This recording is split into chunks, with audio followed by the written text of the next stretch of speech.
Só se estraga uma casa. Só se estraga uma casa só. Olá, amigos. Olá. Olá. Hoje é um episódio muito esperado por todos. Ui.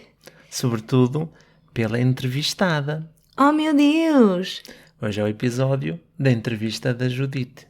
Yay. Da Ana Judite Costa. Da Ana. Estás pronta? Não. Começamos com o texto. Muito bem, ele veio preparado. Mas queres que comece então? Sim, podes começar. Estás pronta? Estou. Não comeces a chorar.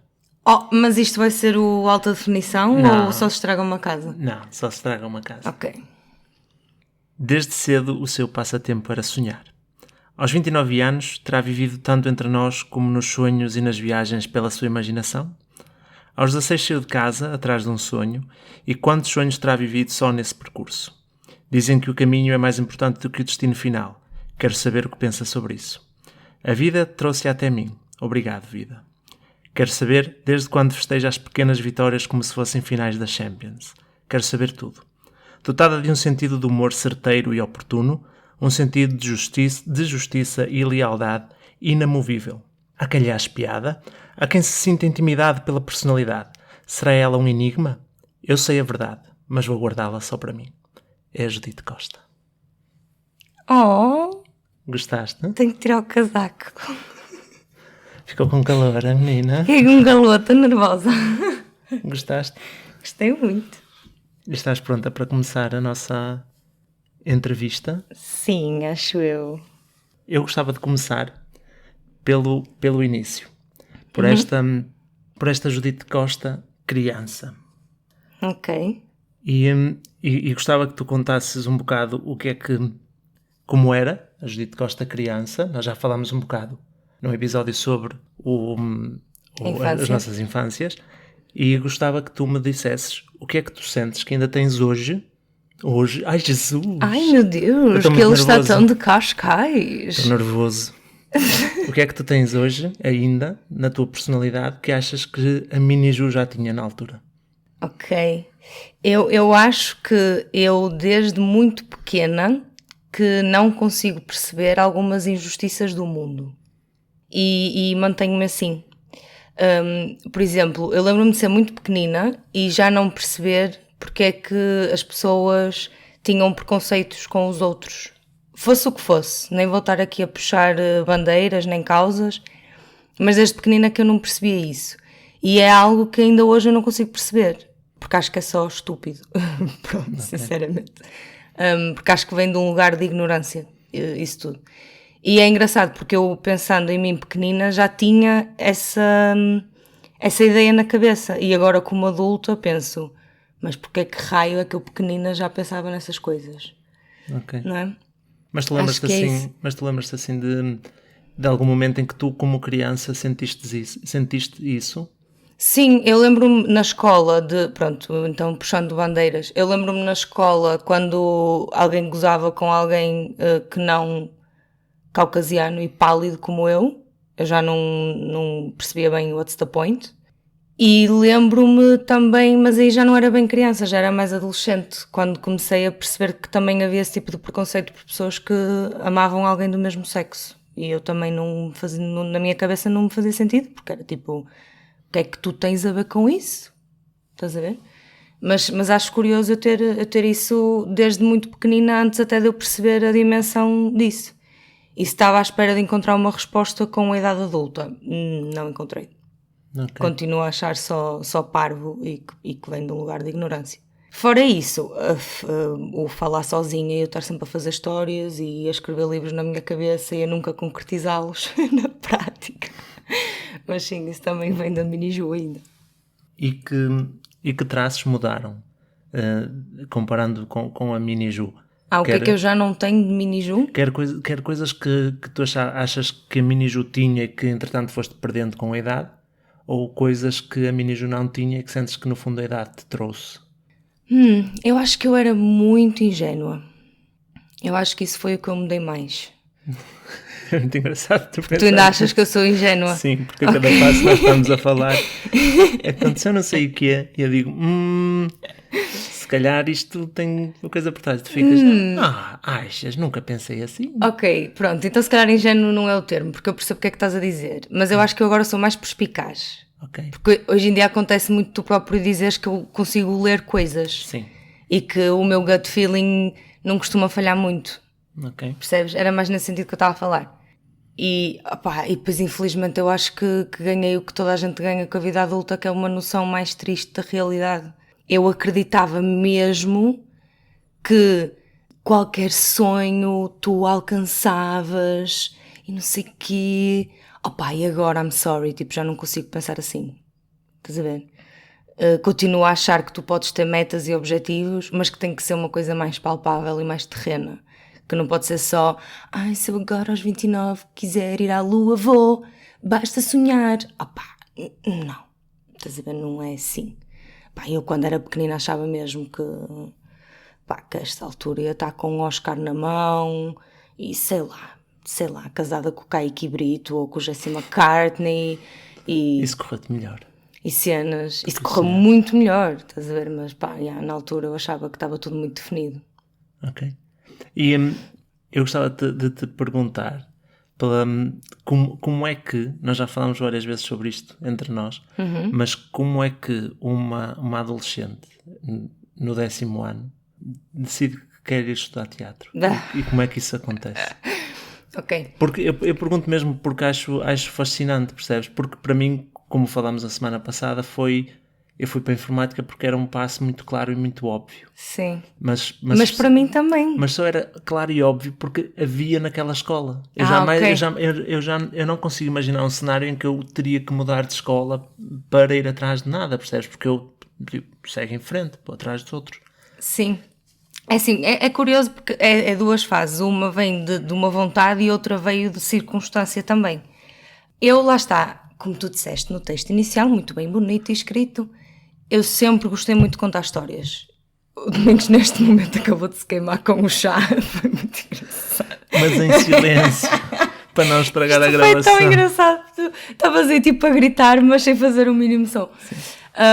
Então, eu sempre desde pequenina que eu soube que eu gostava muito de contar histórias, e eu quando digo que passava horas com Barbies e recortes de revistas, não estou a exagerar, eram de facto horas. E eu sempre tive muito fascínio pelas novelas e pelos filmes. Isto vai desde o estúpido criança querer ter muitos vestidos de noiva e reparar que as atrizes nas novelas usavam sempre um vestido de noiva, então tem que ser isto que eu vou fazer, estás a ver? A vir de um lugar de coração partido e se alguém seguiu pela via das artes e não tem esse coração partido, props, mas eu acho que a maioria das pessoas com quem eu me cruzei que seguiram esse caminho quiseram encontrar nas artes um refúgio e outras vidas. Estás a ver? E uma forma de tu conheceres a ti, de conheceres os outros e de te expressares. Então eu muito cedo senti que eu queria muito ser atriz e queria muito ser essa storyteller.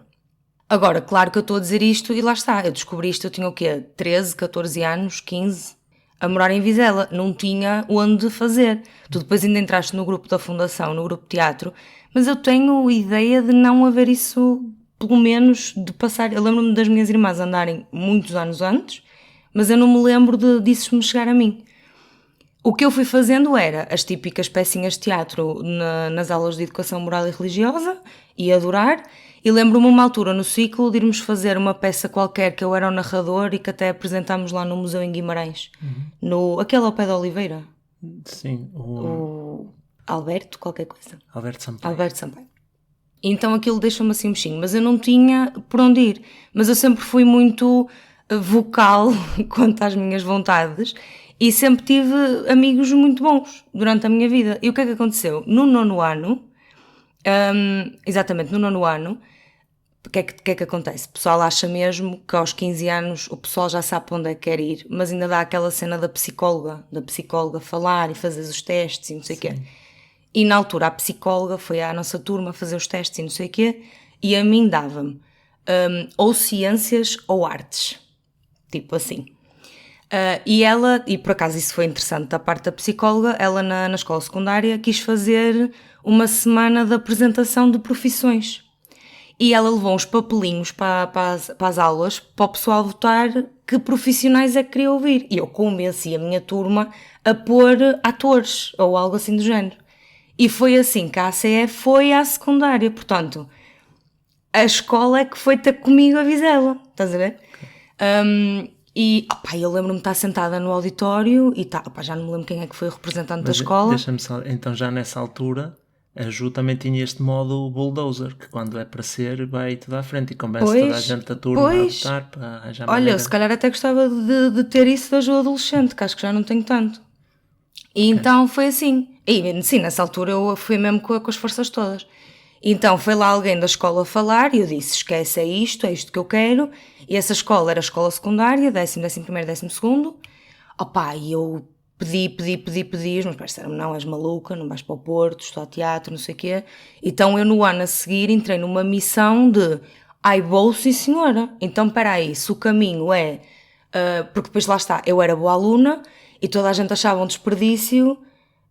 Estás a ver? Porque eu era a típica miúda que tinha 5 a tudo menos educação física, não é? Porque eu tinha o período 2 meses seguidos para não fazer a milha. Mas foi isso, então eu entrei numa missão eu fui para a CT e eu disse, vou chumbar o ano e os meus pais vão me deixar ir para o Porto, porque, estás a ver, vão ver que não é por aqui. E ainda tive uma professora que chegou a falar com a minha mãe, a dizer para me deixar ir, não sei o quê, tinha um contrato com o meu professor de matemática, que assumidamente ele me ia dar negativa e eu não precisava de ir às aulas. E o que é que aconteceu? Cheguei ao fim do ano e passei. E eu fiquei meio chateada. Porque a sério, eu lembro-me de estar a fazer figura do urso, está pessoal a chorar. Eu reprovei, eu não acredito que eu passei. Mas eu também acho que também foi. Os professores sabiam que eu tinha capacidade e quiseram-me passar, estás a ver? Porque eu não fui uma aluna para passar. Mas lá falei com os meus pais, vou fazer as provas. Pronto, vai fazer as provas. Esquece, aí foi mesmo Glee Club, High School Musical, Ju a viver o sonho, a apanhar o comboio para o Porto, estás a ver, a escola chama-se ACE, mas eu dizia ACE, que era para ser bué de fixe, porque era tipo uma cena estrangeira, eu já tinha depois eu vou para Nova York, e foi a loucura, e entrei na escola. Mas há uma história de quando tu chegas ao Porto com um autocarro. Por favor, conta-nos essa história. Sim, foi uma altura, mas eu não sei se foi na semana de provas ou se eu já estava, porque eu não entrei logo na primeira semana, eu passei para a segunda fase, mas no meio dessas aventuras, naquela altura que eu achava que os aliados eram Nova York, estás a ver, tipo, aquilo é enorme, é uma rua, de eu estar aí para a Trindade e estar a correr e de repente quase que levo com um autocarro nos dentes, literalmente, e eu olho assim para a frente do autocarro e o autocarro dizia Sonhos, porque há uma terra no Porto que se chama Sonhos e aquilo era um autocarro que ia para os sonhos. Então lá está para tu veres o sonho, não é? Que eu estava a viver naquele momento que eu ia levar com o autocarro na fuça e pensei, oh meu Deus, isto é um sinal, eu ia ser atropelada pelos sonhos. Então pronto, lá convenci os meus pais a deixarem-me ir, e depois o processo foi ao contrário, porque eu primeiro morei lá e depois o Guito não chegava e eu tive que voltar para Vizela e fazer as viagens, mas sim, aos 16 anos estava eu a morar sozinha no Porto, toda contente da vida. Mas como é que um adolescente de 16 anos mora sozinho? Porque eu se pensar em mim, eu sei o que é que acontecia, se os meus pais me deixassem aos 16 anos ir morar sozinho, eu passava o dia todo a jogar FM e a comer batatas fritas. Eu em vez das batatas fritas era pão de forma com atum. Comi muito pão de forma com atum, por isso é que me revolto hoje em dia quando vou aqui comer sushi e servem-me rolos com pasta de atum, que eu penso assim, miga, isso já foi noutras vidas, ok? Rip atum. Eu por um lado eu tinha muita coisa de querer mostrar que eles podiam confiar em mim, estás a ver? Agora, como é óbvio que também fiz muita merda, porque eu passei pelo processo que as pessoas passam quando vão para a faculdade, percebes? Mas por outro lado, e uma coisa que eu acho que tem de muito bom na escola de teatro é que, por um lado, tudo é muito exagerado e sentimental e não sei o quê, mas por outro lado tu também és um bocado tratado como adulto, no sentido em que eu tratava os meus professores por tu e pelo nome, e isso nunca quis dizer desrespeito, muito pelo contrário. Sim. Estás a ver? Então é um bocado isso. Agora, é assim, achas que eu era uma pessoa adulta a morar naquela casa? Não, eu tinha tanto medo de dormir lá sozinha que eu nunca dormi com a luz apagada naquele quarto.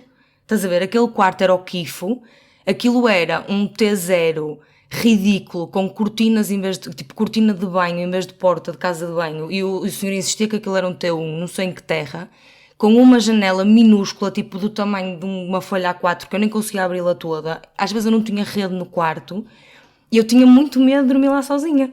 Pá, mas eu era bué da adulta, estás a ver? E tinha a minha casa. Agora, era o meu pai que me pagava a renda na mesma e tudo mais.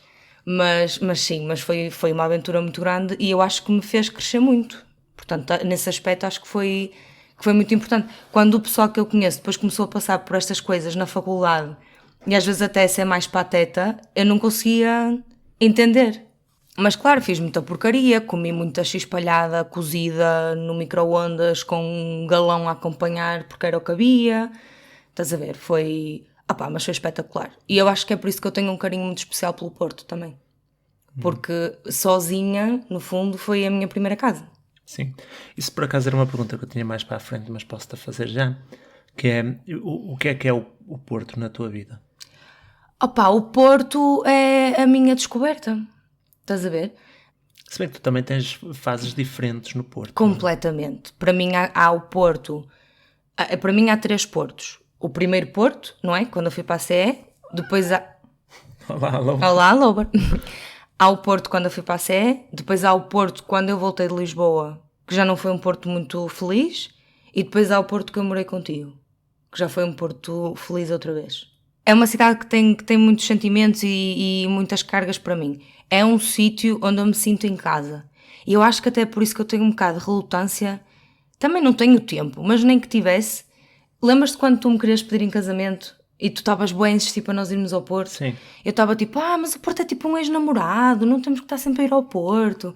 Não sei o quê. Eu acho que é um bocado eu a ter medo de voltar ao Porto e de já não ser o meu Porto. Okay. Estás a ver? Então prefiro tipo, deixa estar ali.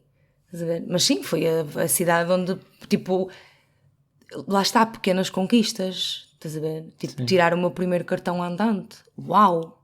Estás a ver? Em Misela não havia metro. Estás a ver? Sei lá, tudo. Ir sozinha para um sítio qualquer, resolver qualquer coisa. Tudo. Foi tudo, primeiras vezes para mim, foi tudo no Porto. Então, claro que o Porto vai ser sempre muito especial. E é lindo como o caraças. By the way. Mas tu sempre que voltaste ao Porto, no fundo, tu dizes que houve ali uma segunda passagem pelo Porto que não foi tão feliz, mas no fundo também estavas a dizer do não é medo, mas da relutância em regressar. Mas o Porto acabou sempre por se impor à sua maneira. Sim, e sim. te dar algo de novo. Sempre, sempre. E eu digo isto, mas também foi uma fase muito curta em relação às outras. Foi só porque eu saí do Porto, tinha acabado o curso, fui para o conservatório e depois não tive meios de continuar no conservatório, tive que me ir embora. E de repente um ano passou e foi um ano muito complicado para mim. Ou seja, eu estava diferente. E de repente eu voltei ao Porto e o Porto era outra cidade, porque não estavam lá as minhas pessoas e as que estavam na vida delas e o mundo continuou sem mim lá. Então foi um bocadinho difícil esse voltar, porque eu literalmente não encaixei mais. Estás a ver? Mas depois a vida segue e tu encontras outros sítios onde encaixar, e foi quando eu fui para a faculdade e tudo mais, ou seja, depois entrei noutro Porto, noutra história. Sim. Tu fazes referência de quando foste para o conservatório. Portanto, tu terminas a ACE e vais para Lisboa para o conservatório. Sim. Portanto, no fundo, o ensino superior da vertente de teatro. E passas um ano em Lisboa. Sim. No mesmo sentido, o que é Lisboa para ti, na tua vida? Olha, Lisboa é como é que eu ia te explicar isto? Lisboa é um prato que eu não acabei de comer. Ok. Estás a ver? Mas estava a ser bom? Ou... Depois estava. Os primeiros 6 meses que eu morei em Lisboa foi horrível, porque ir para o conservatório não era a minha primeira opção.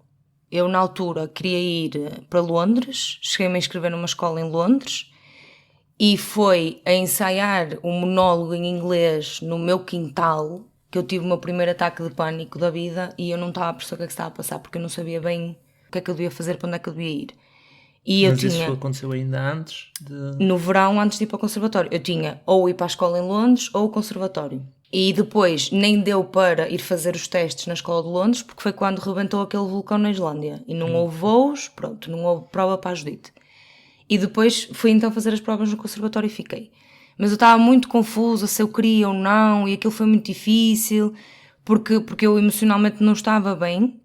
Pá, e felizmente hoje em dia fala-se mais sobre isto, mas na altura se calhar acho que não se falava tanto, então eu não estava bem a perceber o que é que se estava a passar. E não ajudou muito. Quando nós fomos para Lisboa, eu fui morar ao lado da escola, na Amadora. Então eu também eu não morei em Lisboa, não é? Nessa altura. A meio do ano, nós passamos para uma casa que era ao pé do Terreiro do Paço. E aí sim eu comecei a descobrir a cidade e a gostar mais e tal. E em termos de experiência de turma, pá, não querendo ser ingrata com a turma que eu tive na CE, de todo, que ainda hoje grandes amigos meus são de lá, como tu sabes e conheces e gostas, mas eu no conservatório sentia mais liberdade criativa e havia um bocadinho mais de apoio, eu acho. Para quando tu eras cagão, havia mais um suporte. Só que eu não tinha dinheiro para continuar lá, estás a ver? Que foi a cena mais estúpida, porque eu em Lisboa não tive direito a bolsa e imediatamente no ano a seguir, na FLUP, tive direito a bolsa. Que foi tipo, o quê? Então, a 300 km, não tens direito. Tens 50 cêntimos a mais ao fim do ano. Mas a morar no Porto, a poder ir para casa, não, está bem, aqui nós damos de bolsa. Estás a ver? Pronto, e não estava a dar. E também se calhar eu não pensei bem as coisas, eu não me programei, mas morar em Lisboa era caro, eu notava que os meus pais quando me davam a semanada aquilo era apertado, estás a ver? Enquanto que no Porto eu estava na residência que era paga pela bolsa, ao fim de semana trazia comida da minha mãe para congelar, estás a ver? No verão trabalhava para pagar a faculdade, então já deu para fazer, mas ficou ali uma coisinha por terminar, tenho muita pena, estás a ver? Mas ainda assim para tu perceberes a intensidade da coisa, eu trago amigos de lá, vai Sim. pessoal do conservatório ao nosso casamento. A Inês, que é a nossa madrinha, eu conheci lá, estás a ver? Então nesse aspecto foi uma experiência muito interessante e eu gostava mesmo de... Só que depois lá está também aquela coisa, eu tenho vontade de terminar, mas eu não vou voltar para o conservatório em 2011 e acabar aquele curso com a minha turma. Estás a ver? Ia ser toda uma outra experiência, podia ser incrível também. Sim. Mas portanto Lisboa é isso, é ali qualquer coisa, estás a ver, é um chocolate que eu não acabei. E ainda não posso fazer review, estás a ver? Ok. Tu referiste agora também um aspecto da tua vida que foi essa questão de trabalhar nas férias e de procurar essa independência ou pelo menos algum alívio financeiro. Quando é que isso começou? Porquê? Teve que ser. Portanto, eu em Lisboa, porque na altura que eu estive na faculdade, acho que foi a altura, foi na altura da crise também, e foi a altura que a minha família estava mais nas lonas, estás a ver? E não dava, tanto que pronto, chegou a haver a conversa de dizerem, mas se a sua filha não tem dinheiro para estudar, que não estude, estás a ver? Pronto. E eu quando eu saí de Lisboa, foi tipo, ok, não dá, tenho que sair, e chegando ao Porto fui parar à FLUP, pronto. Mas isso aconteceu por decisão tua? Sim, porque tinha que ser, estás a ver? Porque era o que fazia sentido. Okay. Porque do género, eu na FLUP, felizmente, já consegui ter direito à bolsa, tive direito à bolsa mínima. Aquilo era a bolsa mínima, que dava tipo uma propina, meia residência, uma coisa assim. Ou seja, era mesmo tipo aquilo. Sim. E como tu sabes, que também andaste na faculdade, os custos não se resumem a uma propina e uma residência. Tens tudo que é materiais para a escola, comer, não é? Andar de metro, tudo o resto. Então o que eu fazia era, eu passava, porque eles, por acaso no primeiro ano não, que eles só me deram o dinheiro para da tarde, mas imagina, o normal, eles aprovam-te a bolsa e dão-te o dinheiro. E o que eu fazia era, eu passava o ano a gastar desse dinheiro da bolsa, mas depois chegava ao final do ano e tinha que pagar o resto das prestações das propinas, porque usei parte das propinas, lá está, para fotocópias e alimentação. Sim. E não sei o quê. Então, no verão, eu trabalhava para pagar isso. Estás a ver? Tinha que ser, não dava para fazer de outra forma. Ok. E foi assim, a trabalhar nos verões, que começaste a trabalhar nas lojas, no shopping, Sim. etc. Sim, eu durante o ano, sempre que eu podia, fazia uns tirinhos em teatro. Ou fazer umas cenas de voz, ou fazer peças de Natal, quando dava para encaixar.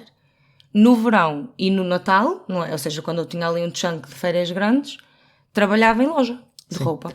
Por acaso, uma coisa que eu gostava de te perguntar, porque alguns dos nossos amigos ouvem isto. E eu acho que é interessante que é... Tu já falaste várias vezes sobre isto, sobre a tua passagem pelo teatro e a tua incursão pelo teatro, mas tu ainda chegaste a fazer várias coisas no teatro. Opa, sim. Tu consegues, por exemplo, se te pedir agora para resumir quantas coisas fizeste e que tipo de coisas fizeste? Ih, pá, isso agora é complicado. É assim, o grosso onde eu fiz mais foi na escola, porque na escola, tanto na SE como no conservatório, tinhas sempre projetos de final de semestre e assim, que eram coisas bem a sério, porque tu tinhas, não era só somos atores e estamos a fazer texto, tinhas todas as outras turmas que estavam a aprender luz e som, figurinos, a montar aquele espetáculo. Opa, e depois cheguei a fazer, lá está, trabalhos de Natal, no Porto, curtas-metragens, longa-metragem nunca fiz, que é aquele que eu tenho na minha vida, que era o que eu queria bué e nunca cheguei a fazer. Opa, fiz uma participação nem nunca vi sequer, foi a última coisa que eu fiz até, tinha uma fala, mas nunca cheguei a ver o filme. Pá, depois fiz peças, basicamente eu no Porto, olha, trabalhei no Rivoli, no Teatro Sá da Bandeira e no Teatro Carlos Alberto. E em Lisboa foi curtas-metragens, mais. Assim, de teatro, peça-teatro, foi só na escola, em Lisboa. Ok. Ainda chegaste a fazer também muitas gravações, muitos voice-overs e... Alguns, sim. Alguns? Sim. Já Nós já namorávamos e eu eu ia gravar para a Porta Editora. E eu também me lembro de um momento caricato, não é caricato, mas engraçado de olhar agora, que foi numa altura, num dia, nós fomos os dois ao Rivoli porque fomos ver um concurso de curtas em que a curta vencedora da melhor curta nacional, tu tinhas entrado. Opa, mas isso foi uma história muito surreal para mim. Opa. Então foi assim, eu tinha feito uma curta porque qual é que é a cena fixa em Lisboa? Também tens mais coisas a acontecer, tudo não pago, mas na boa. Estás na escola, queres fazer cenas, o conservatório é a Escola Superior de Teatro e Cinema, então há sempre um panfleto do pessoal de cinema a dizer, olha, temos um projeto, precisamos de atores. E eu, uma altura, fiz uma curta, que era com uma rapariga que se chamava Aida e com o Francisco. E o Francisco, eu gostei muito do Francisco, acredito que ele também gostou de mim, porque depois já eu estava no Porto e ele convidou-me para ir a Lisboa gravar essa curta, que era só eu e a Custódia Galego e o Rafa, que fazia uma participação, meu amigo. Demos um beijinho na boca com língua. E então nós fizemos essa curta e passado algum tempo ele disse-me, olha, vou concorrer ao Fantasporto, queres viver, não sei o quê.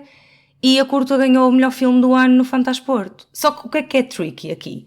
É que, acho que até foi a Diana Sá, que estávamos a fazer uma peça também juntas, e eu comentei isso com ela, e ela disse, tens que pôr nas redes. E eu nunca fui muito partilhar isso. E eu, vou pôr nas redes o quê? Tens que pôr, ganhaste o prémio, não sei o quê, não sei o quê. Opa, e de repente no dia a seguir eu publiquei qualquer coisa, e depois, no dia a seguir eu acordei e parecia que eu fazia anos, porque tinha bué de notificações no Facebook, pessoal que eu não conhecia, tipo, a partilhar, porque já não sei quem pôs, tipo, atriz de Vizela, melhor filme do ano, e não sei o quê, e eu estava tipo, o que é que se está a passar, gente? Calma, eu não estou a aparecer, tipo, não vais ao cinema a Guimarães e está lá os heróis do mar, os gremlins e a Judite no filme, estás a ver? Eu fiquei tipo, ok... Mas foi muito fixe, porque eu fiquei muito feliz pelo Francisco, porque eu gosto muito dele e do trabalho dele. Então, quando a curta recebeu esse prémio, na verdade, estás a ver, eu fiquei mais contente por ele, porque a história era muito centrada na Custódia, estás a ver, eu era tipo amiga dela lá, estás a ver?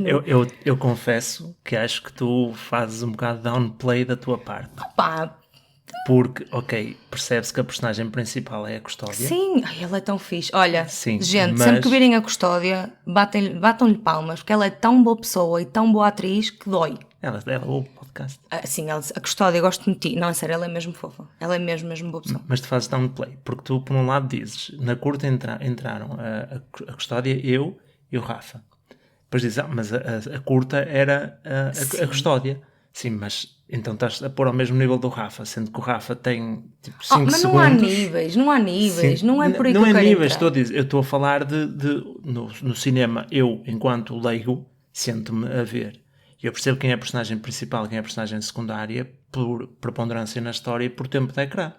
E tu não foram 5 segundos, tu partilhas o ecrã. Sim, eu acho que a coisa que me meteu ali um bocado de confusão ali é que foi tipo, não era preciso tanto. Eu acho que ali Estás a ver? questão Tipo, foi publicar aquilo que se leu sem darem o contexto necessário. exatamente. Porque o prémio chama-se Melhor Filme Nacional, acho É que era o melhor filme do ano, uma coisa assim. mas o Fantasporto é um festival de curtas. Pois é isso. E estás nem a havia ver? essa explicação de que é uma curta-metragem, é um Sim. concurso de curtas-metragens. Yeah, e não. tipo, não fui contratada pela Netflix, estás a ver? Tipo, Mas isso é o efeito engraçado de Vizela. mas eu fiquei um bocado assustada, estás a ver? Vizelense inventa a nova receita de amendoins. E depois também foi aquela coisa de.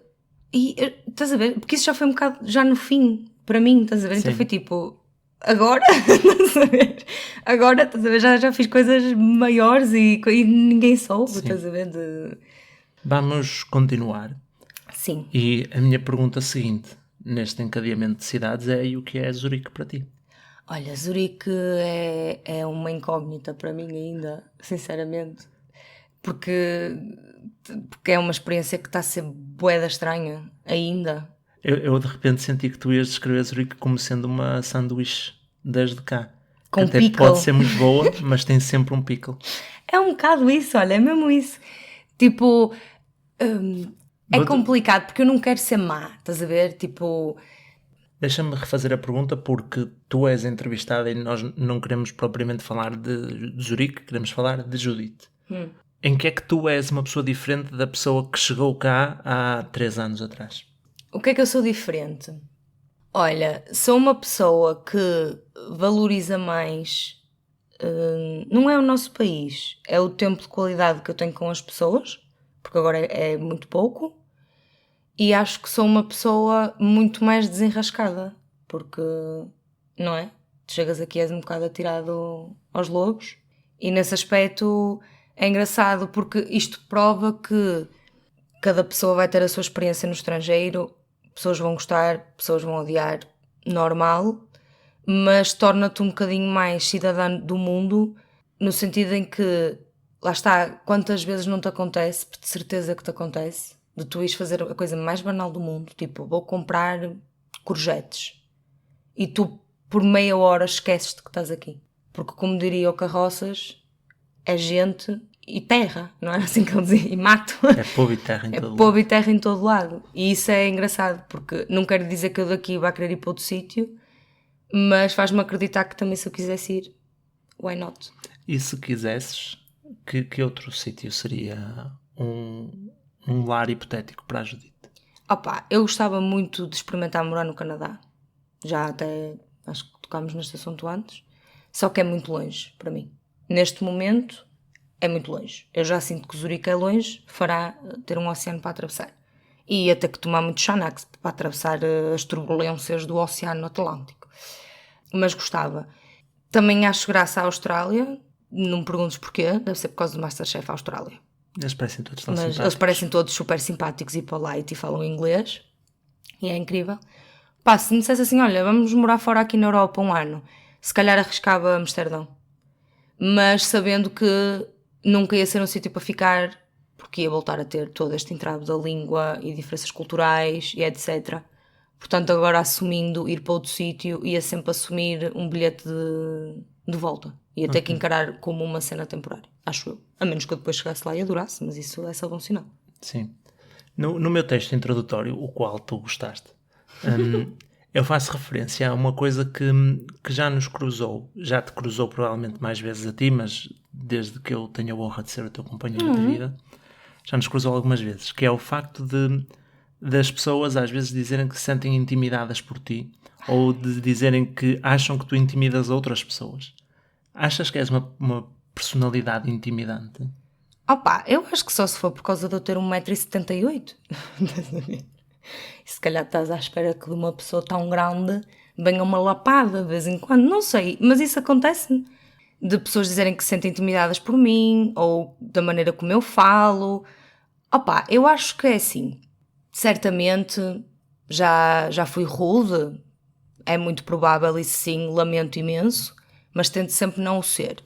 Eu acho é que Eu tenho uma coisa que é, as pessoas gostam muito de dizer que gostam muito de honestidade e etc. E eu tento sempre ser honesta e verdadeira na maneira como eu comunico com as pessoas. E eu acho que nem sempre as pessoas, quando dizem que gostam dessa honestidade, que depois gostam de a receber. Pá, só se for por causa disso. É o que eu entendo. Mas por outro lado, eu só sou brutalmente honesta com as pessoas que eu gosto muito e que tenho confiança. Estás a ver? E então por isso é que eu às vezes acho estranho. Como é que uma pessoa no café, que não me conhece de lado nenhum, que me ouviu a comentar o episódio de Friends que deu ontem, pode ter essa impressão de mim? Não te sei dizer. Eu sei que o que eu aprendi com o tempo foi a tentar perceber quando é que uma pessoa está a pedir de facto uma opinião. Porque às vezes as pessoas têm muita coisa de, mesmo amigos teus e etc., de se aproximarem de ti com um discurso que parece que te estão a pedir uma opinião, mas na verdade já não estão. Estás a ver? Estão a partilhar contigo, mas por acaso estão a pôr um ponto de interrogação no fim das frases. Mas aquela coisa já está decidida. E se assim for, eu fico na minha. Estás a ver? Quando as pessoas de facto me pedem uma opinião, eu tento dar uma opinião e tento dar uma opinião de coração e assim, porque lá está. É aquela coisa do, porque tu dizes muito, dizes assim a verdade, e eu às vezes eu penso assim, mas há tanta coisa que eu pensei que não digo, imagina se eu dissesse tudo, ninguém falava para mim. Eu confirmo.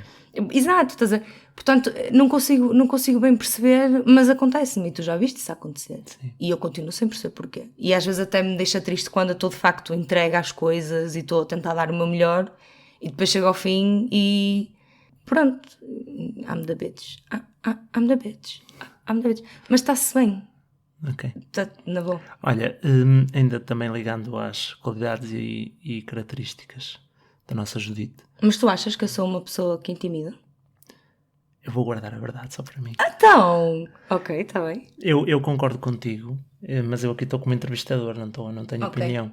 Mas eu concordo contigo. Eu acho que tu, o que eu sinto enquanto teu companheiro de vida, sobretudo nestes últimos anos, porque acho que lá está, isso que tu acabaste de descrever, de tentar discernir se nos estão a pedir de facto uma opinião ou se nos estão só à procura de validação, em que sinceramente às vezes como melhor amigo, só tens que validar, a não ser que seja um erro colossal, não é? Sinto que tu tens tentado fazer isso cada vez mais e melhor, e concordo contigo que acho que às vezes as pessoas estão de facto à procura de uma opinião, mas também não estão preparadas para o facto da opinião poder ser contrária. Sim. E às vezes, por tu te chegares à frente e dizeres, às vezes pode causar isso, e depois tu és muito prática, muito... Sim. Pá, eu acho que não, porque... Eu acho que as pessoas têm que perceber que quando tu estás a ter um discurso oral, tu não podes usar emojis. Estás a ver? A menos que eu comece a dizer as coisas e no fim diga piscar o olho, coração, emoji amarelo com corações à voltinha. Estás a ver? Quando tu és meu amigo, tens que me conhecer e saber o meu core e perceber se eu estou a dizer aquilo. Tu sabes que eu estou a dizer aquilo num sítio bom. Agora é assim, uma coisa é certa, eu vou sempre tentar, lá está, perceber se as pessoas me estão a pedir opinião ou não. Vou sempre tentar dar as minhas opiniões de coração, mas eu espero nunca perder também o meu direito à minha opinião. E quando alguma coisa de facto toca em alguma coisa, quando alguma coisa está mal feita e é estúpida, estás a ver? E toda a gente o vê, porque também às vezes é isso que acontece, toda a gente sabe que aquilo é estúpido, mas ninguém vai apontar e vai a Judite, estás a ver? E eu vou ser sempre esta gaja gigante de 1,78m que se for para dizer que aquilo é estúpido, eu vou dizer que aquilo é estúpido. Sim. Pá, dou a quem doer, alguém tem que o fazer, mas tu também sabes que eu sou a primeira pessoa se tu me mostras que eu estava errada, eu não tenho problema absolutamente nenhum de pedir desculpa. Sim. E tu sabes disso. Sim, é verdade. Deixa-me só pôr aqui um asterisco para dizer que eu sinto-me intimidado por ti. Amor. Porque às vezes tu dizes tu ias lá arrumar a louça e não arrumaste. E eu sinto-me um bocado intimidado e vou logo. Mas vês? O que é que aconteceu nessa situação? É que tu tinhas razão. É verdade. Olha, é assim a vida. Qualidades. Qual é que tu dirias que é uma boa qualidade tua? Isto porque isto é pergunta de namorado mesmo, porque eu acho que tu às vezes não é que sejas negativa, que não és, mas não paras para reconhecer o teu próprio mérito e o teu próprio esforço às vezes. Olha, eu encontrei a resposta para isso no meu dia de anos. Ok. Porque no meu dia de anos, a malta incrível que rodeia a minha vida decidiu dar-me um dia de anos espetacular e maravilhoso. E eu recebi uma série de vídeos de imensas pessoas a fazer um mini discurso para mim, a dar-me os parabéns. Amigos de infância, amigos de ontem, família que mora do outro lado do mundo, Um dos cérebros. etc. Um dos cérebros. Um dos cérebros, crânio 2008. É Exato. crânio, não era dos Crânio. cérebros, dos crânios. E uma coisa que eu reparei que muita gente disse foi que eu os fazia rir. Estás a ver? E que quando estavam comigo que ficavam bem dispostos. Opa, e o pessoal dizer-me isso fez-me ganhar o dia. Porque se eu algum dia levei um sorriso a alguém e deixei aquela pessoa bem disposta, já vim aqui fazer alguma coisa. Estás a ver? Então estou a apontar essa qualidade porque me foi dita por pessoas que convivem comigo, portanto não há de ser eu aqui a sonhar e a idealizar. E se de facto eu faço os meus amigos sentirem-se amados e contentes, uau, estás a ver? Que bom, porque eles também me fazem sentir isso a mim, então top. Eu acho que encontrei aqui a resposta para a intimidação. Então, Porque eu acho que é mesmo esta a resposta. Eu acho que tu mostras de facto que estás disposta a ir até ao fim do mundo por aquilo em que acreditas. sim, Ou seja, tu, se tens uma opinião e estás segura dela, vais ir até ao fim do mundo a lutar por essa opinião. Da mesma maneira que se tiveres um amigo que lá esteja triste, tu vais ir até ao fim do mundo para o fazer sentir um bocadinho melhor que seja. sem Eu dúvida. acho que esses dois lados tocam. Pois.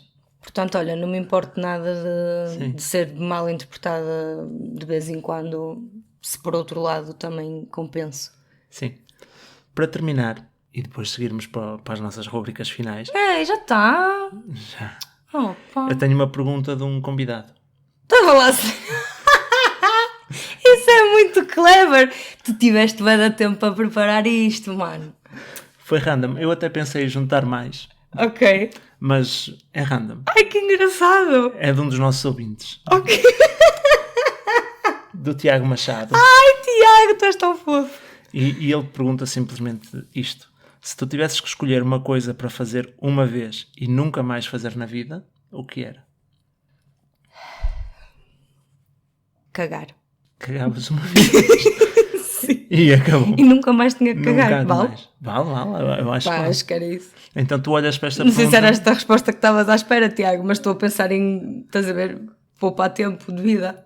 Eu acho que esta pergunta é aberta precisamente para isso. Numa de... Por exemplo, tu podias responder do género: querer ir à Lua, que é uma coisa que já Mas não eu vais não quero poder ir à nunca Lua, fazer estás a e ver? poderias. Mas eu não quero. E tu vais para o lado mais prático, lá está. Quer dizer, despacho agora uma coisa que Sim, tenho que fazer todos olha os o dias. tempo que eu e vou nunca ganhar mais. todos os dias. Mas perdias aquela... Não achas que perdias aquela sensação boa da cagadela bem dada? Não, acho que depois ia ter aquele lado melancólico bonito, estás a ver? De um dia estar assim, depois de tomar um café e pensar, olha, isto era um momento em que eu teria ido à casa de banho, mas já não preciso. Estás a ver? E sentir-me completa. Ok. Isto foi uma resposta de merda, não foi? A pergunta... Pá, não, gostava de lhe dar assim uma resposta melhor. Só que sabes porque é que eu digo isto? Porque eu, por um lado, há boa coisa, por exemplo, eu podia dizer assim, olha, saltava de um avião. Mas eu não quero saltar de um avião, nem uma única vez, estás a ver? Então porquê que eu vou dizer isso? E todas as outras coisas que eu gosto de fazer, eu não quero fazer só uma vez.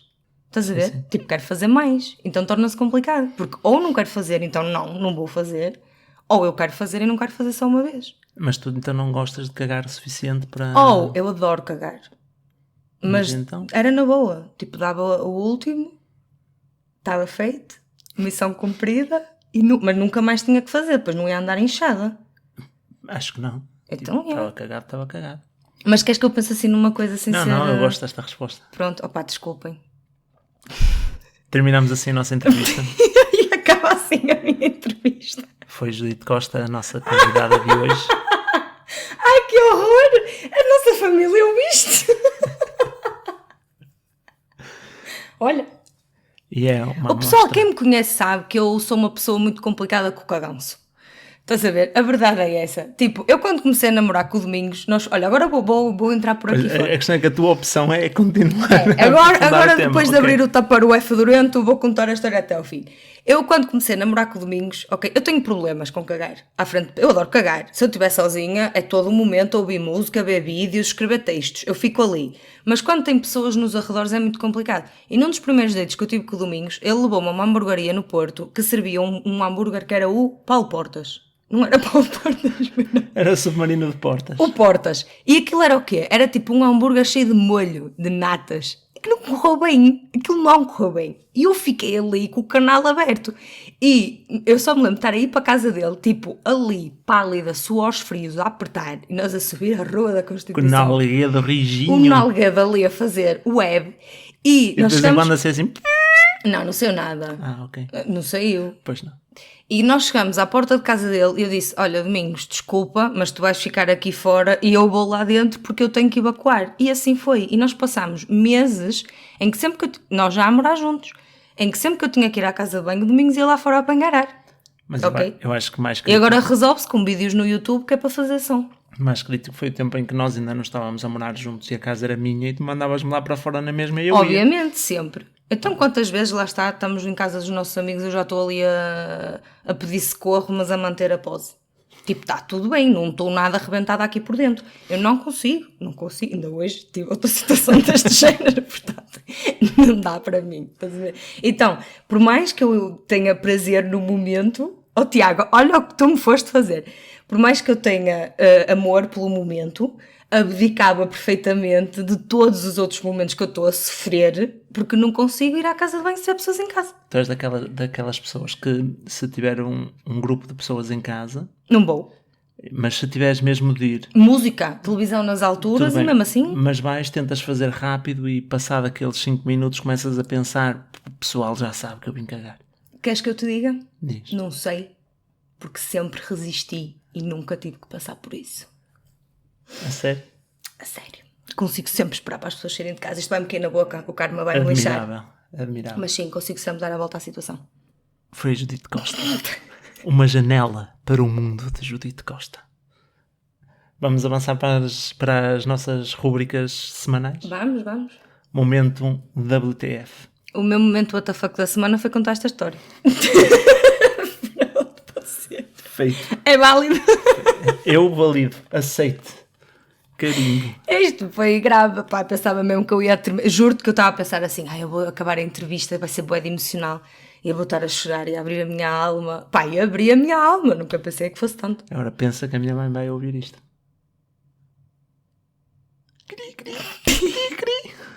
Olha, já me vai conhecer melhor da nação. A minha mãe também faz cocó. Certeza, toda a gente faz. Um dia convidámos a minha mãe. Olha, para sabes o que é que falar vamos sobre descobrir cocó. com isto? O quê? O pessoal vai perder a vergonha e vão-nos dizer, Judite, eu sinto mesmo. Eu Hashtag- sinto a pressão do cocó. Hashtag abaixo A pressão do cocó. o tabu do cocó. Abaixo o tabu do cocó. Abaixo o tabu do cocó.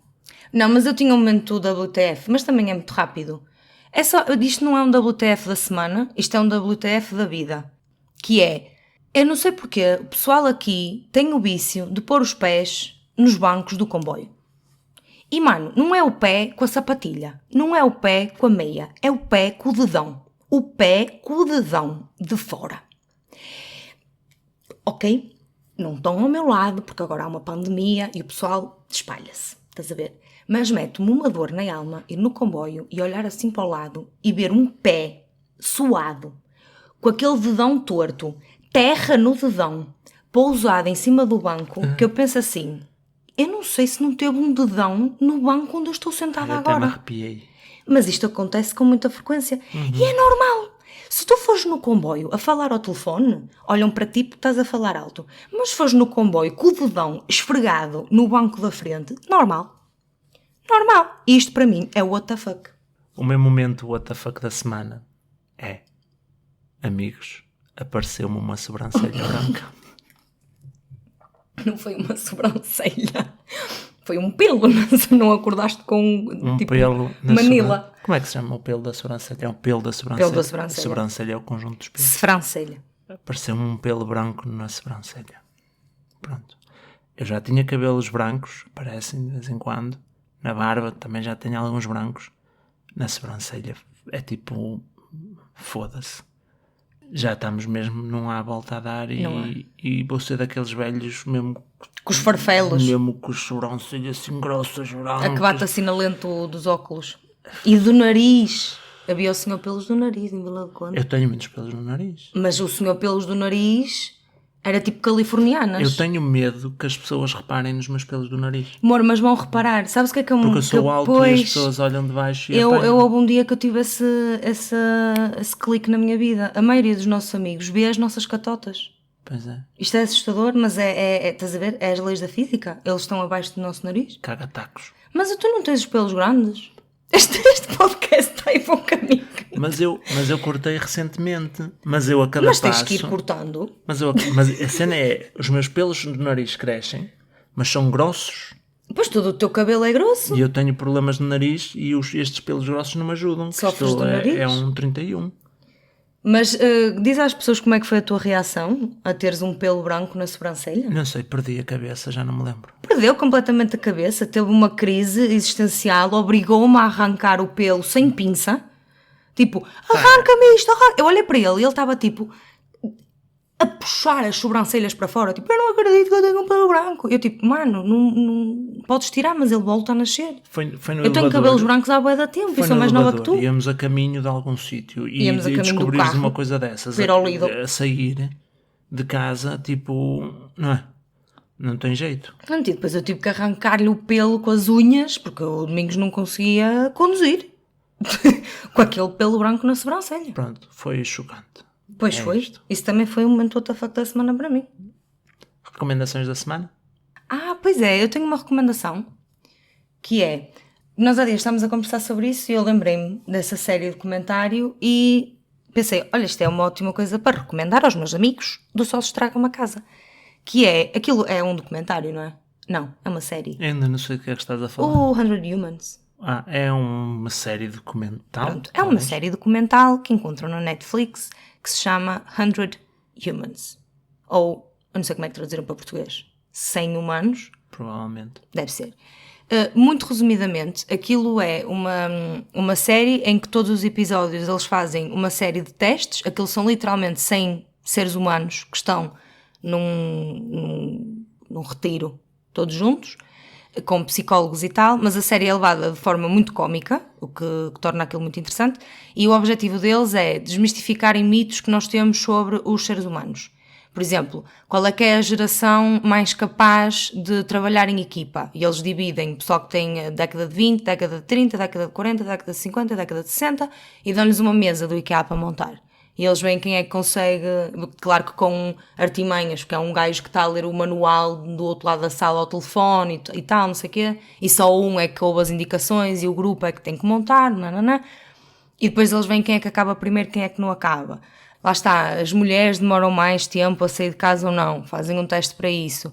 Os seres humanos têm tendência a dizer a verdade quando estão sobre tortura. Sim, eles também fazem este teste. E é muito engraçado, eu gostei muito de ver e depois ganhas afeição por alguns dos participantes. Por exemplo, para terem uma ideia, eles fizeram um teste que era para perceber se de facto as mulheres falam mais que os homens. Então aquilo era muito simples, os humanos iam para uma sala, estavam lá 2 pessoas, eles tinham que explicar a essas pessoas como é que se joga o jogo do galo. E depois eles contavam as palavras e iam fazer uma soma, não é? Uma estimativa de quem é que fala mais. E de facto as mulheres falam mais, porque nós vamos mais ao detalhe, explicamos, não sei o quê. Mas depois eles mostram um man que ele, tipo, imaginem que a média foi, as mulheres dizem 400 palavras e os homens 200 e ele já ia nas 1000 e tal, porque ele começa a dizer que pode jogar com lápis ou com caneta ou no papel ou no ar. E a dada altura ele começa a cantar uma música sobre o jogo do galo. Tic-tac-toe, tic-tac-toe. E é muito engraçado. E tem belinhos fofinhos, que é uma coisa que eu gosto muito, e portanto, se gostam assim destas coisas ligadas à psicologia humana, e se têm um bom sentido de humor, aconselho a ver o 100 Humans. A minha recomendação desta semana é, há um cometa no ar, que chama-se Neowise, É um cometa que é visível nas horas bem cedo da manhã. Esta frase não fez sentido nenhum, mas não interessa. Por um lado, a quem acorda cedo, tipo 4 da manhã, podem tentar avistá-lo. Mas a recomendação é ir ao Instagram, procurar por hashtag NeoWise e verem as fotografias que vão sendo captadas do cometa ao longo do tempo e pelo mundo fora. É incrível porque é um momento raro na vida dos humanos. Não há assim tantos cometas de cauda que sejam visíveis da Terra. Não sei quando será o próximo, mas é possível que não torne a haver um durante o nosso lifespan, digamos assim. Muito bem. É a minha recomendação da semana. Terminamos assim? Sim. Então é isto. Até para a semana. Só se estraga uma casa. Só se estraga uma casa. Só se estraga uma casa. Só se estraga uma casa. Uma casa só.